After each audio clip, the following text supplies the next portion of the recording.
was the only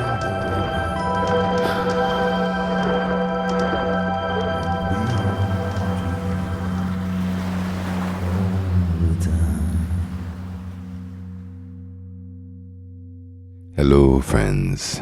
Day 43. Bar is closed. I'm on my own again today. Probably going to keep it a little short, but I just wanted to kind of vibe off on a little bit of the mood conversation a touch here and just bring some of that into fruition. I also want to say that Tahoe has found it really important to make noise during the podcast. He likes to get up now and drink water and prance around. So if you hear Tahoe moving around, he has now decided that's his new thing. He just likes to make some noise during the podcast. So be it. I can also say that now that we're walking downtown a little bit more, I have a bit more understanding about where he likes to lay his poops. I think, most dog owners would grasp at that little bit of grass. When there's a little bit of grass, he's going to go there. So I'm getting closer to that. Also, my toenails, I'm sure you guys have all been wondering, it's kind of half and half. Not 100% healed in this new version, but certainly you can see that it's wants to. So no such luck. Still might have to do laser on those, but that's what's going on there. Moods.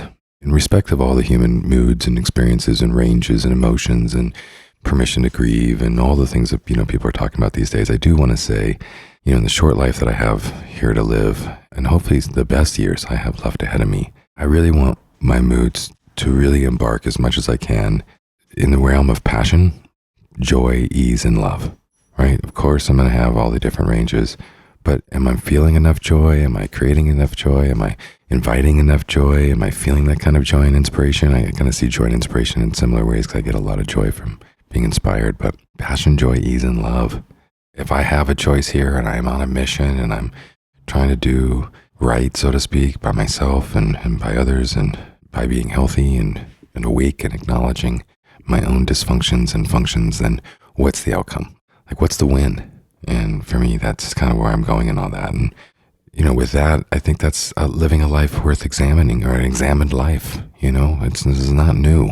People have spent centuries, working, as we were just saying in the last podcast. We've been doing this forever, and certain people believe in eternal life. Certain people don't. Certain people reach to God. Certain people don't. Certain people worship, and others, worship a rational mind. It's all happening in that sense, and we all get the right to come up with our own program, if you will, to help us resonate at our best selves. So I'm claiming passion, joy, ease, and love is my primary emotional state, if I have anything to do with it. I also kind of want to say that I'm doing the things that I want. Behavior kind of stayed the same, except for now I have all kinds of new healthy habits, still hanging at the bar, still doing what I want to do.